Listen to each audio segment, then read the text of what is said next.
Good morning. Good morning. It's coffee time with God. Amen. Okay. So, Our gospel reflection for today, the demand for a miracle. Luke 11, verses 29 to 32. Let us pray. Come, Holy Spirit, I need you. Come, Holy Spirit, I pray.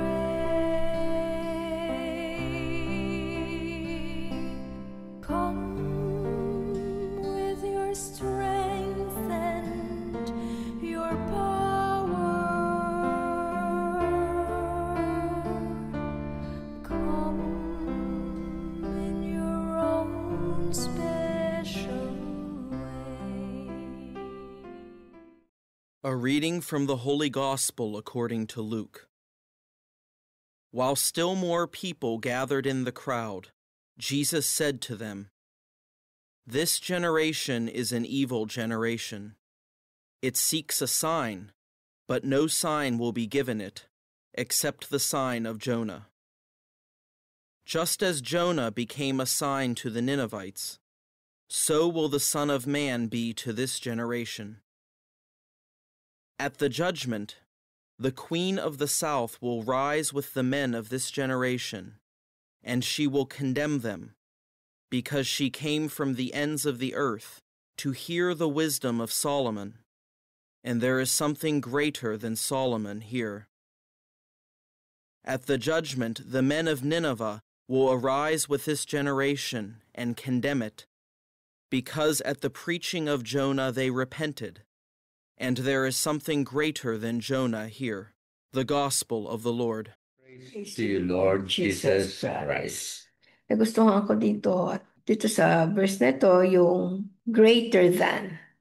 Greater Yan. than. Kasi pag sinabing greater than, meron pa tayong mas aasahan pa, no? Na mas malaki. Pag sinabing mas malaki, mas maayos, mas maganda, mas pakipakinabang.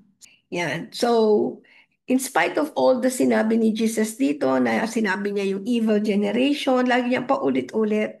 Actually, nakakalungkot pag sinabi niyang this generation is an evil generation. Gusto lang niya talagang pakita sa atin na talagang ibang mundo. But, as the character of Jesus, lagi siyang may hope sa ending. At parang yun yung sinasabi niya, yung there is something greater na darating o kung ano man yung nakikita nyo, may mas pa dito. So yun yung So, nagustuhan yung ko. greater sign. Ibig sabihin, yung mga tao, marami na silang nakita sa mga ginagawa ng ating Panginoon. And yet, naghahanap pa sila ng iba pang sign. Parang walang tiwala doon sa ating Panginoon. So yun yung parang sinasabi mo, yung greater sign, greater than Jonah. So parang gusto ng ating Panginoon, di ba, maramdaman nila that I am greater than Jonah. Sa akin naman, yung sign, tama, yung sign. Dito, ang sinasabi ng ating Panginoon, ang nakikita nyo noon si Jonah na meron siyang mga ipinarating na mensahe dun sa generation niya at nagrepent sila. So yun yung nakikita nila. Because of Jonah, ay nagrepent ang buong bayan kaya sila ay na-spare doon sa judgment ng Diyos. Isa rin example, sinasabi yung sa nung time naman ni Solomon, 'di ba? Yung si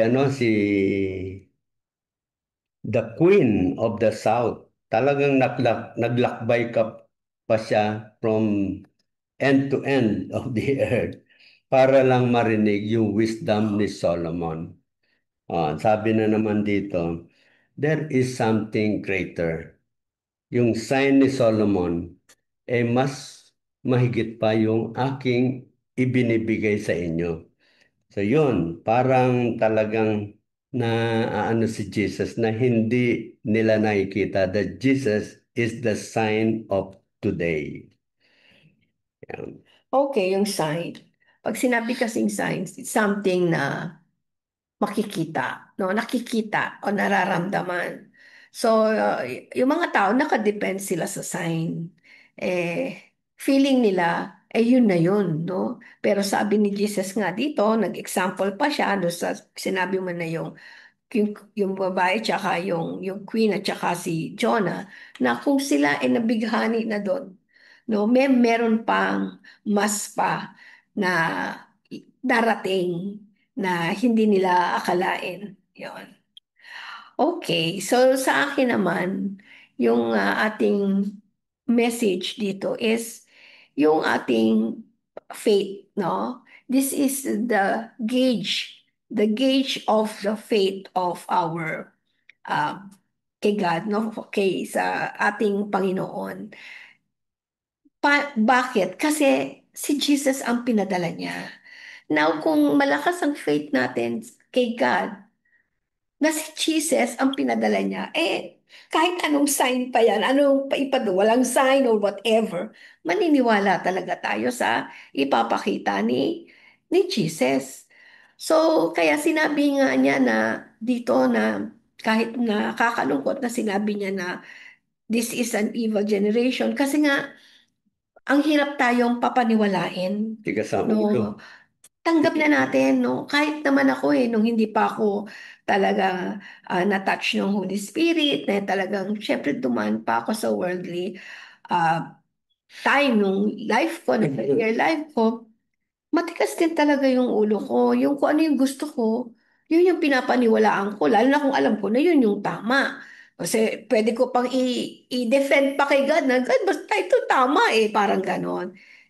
Pero, now na realize ko, no, nung sinurrender ko na yung life ko kay God, number one ang nawala sa akin, eh, yung paghingi ng sign. Kasi, dati humingi ako ng sign, no? Di ba, nakwento ko ngayon. Ngayon, hindi na ako humingi ng sign. Tinatanggap ko na yun na, ito yung message na ni God, kung whatever happens. Lalo na kung ang ginagawa naman namin, para sa Kanya. Di ba? Bakit naman, syempre, iisipin mo na, ay, ito siguro, hindi na ganun Basta kasi ako kasi talagang yung belief ko, yung faith ko kay God, na pagka na-surrender mo na yung buhay mo kay God, wala nang sign. Kasi nagtitiwala ka na kung ano man yung ibigay ni God, yun na yun. Now, yung pagtanggap mo, doon ka na lang magkakaroon ng medyo konting feeling dahil tao pa rin ako, tao pa rin tayo. Yung feeling na parang ang hirap, pero sandali lang yon. Dahil nga nag-surrender ka na kay God, yung hirap na mararamdaman mo, kasi pwedeng hindi mawala yung problema o kung whatever yung gusto mong baguhin, ano?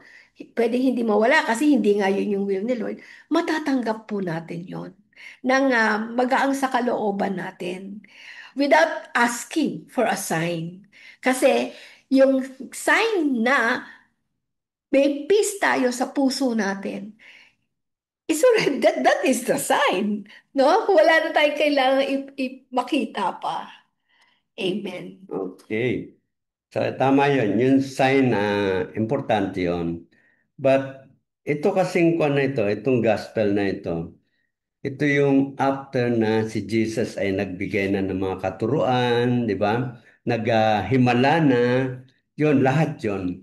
And despite that, sabi nga, kahit dumadami ang tao, ay sinabi tuloy ni Jesus, this generation is an evil generation. Kasi hindi nila nakikita yung ginagawa ng ating Panginoon. So yung kanyang mga katuruan, that is already a sign na pag sinunod ninyo yan, lahat ng mga masasamang pwede mangyari sa inyo, mapre-prevent. And yung kanyang mga himala, that is a sign that Jesus is truly, siya na yung talagang greater than Jonah and Solomon na talagang siya na yung pinaka-sign that our Father has sent to save us. Yan na yun. Ngayon, um, yun ang parang mensahe sa atin. Kayo ba ay naniniwala that Jesus is the sign, yung kanyang mga itinuturo sa atin, yung kanyang mga dating pinakitang himala is something that we need to hold on, na tiwala na tayo sa ating Panginoon, that the Lord Jesus is enough para tayo ay ang ating faith, ang ating buhay ay talagang maging um, maganda. Maganda ang buhay natin if we believe that Jesus, yung kanyang mga ginagawa, is the sign, adequate sign para tayo ay sumunod at gawin natin yung gusto niya ipagawa sa atin. So, example yan nung tayo nung hindi pa tayo masyadong ibig sabihin wala pa tayong full response doon sa mga message na nakukuha natin. So, ang nangyayari doon, everything we justify because we want to maintain yung ating comfort zone. Yung ating ginagawa, okay na ito, di ba? Um, Lahat na lang ng katuruan na pinipili natin, ito, pwede naman daw that ano lang tayo, serve lang tayo na konti, binibigay natin yung ating time, yung effort, yung ating treasure, and that would be enough. Parang gano'n. Yung iba hindi na tinitingnan. Ang katuruan ng ating Panginoon, kung mapapansin natin, di ba parang tumataas ang level ng service.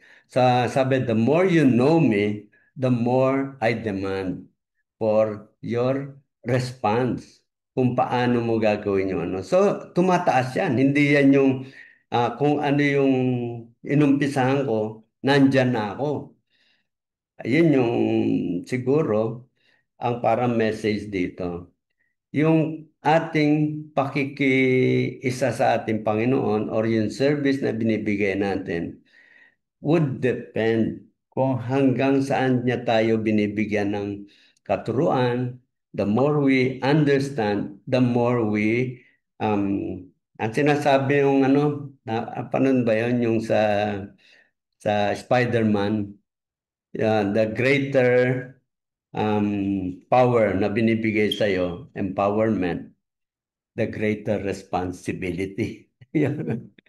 So, hindi yan yung fix kung ano yung ating ginagawa ngayon, hanggang sa dulo, ganyan na rin. No? But tumataas yan because Jesus has been empowering us.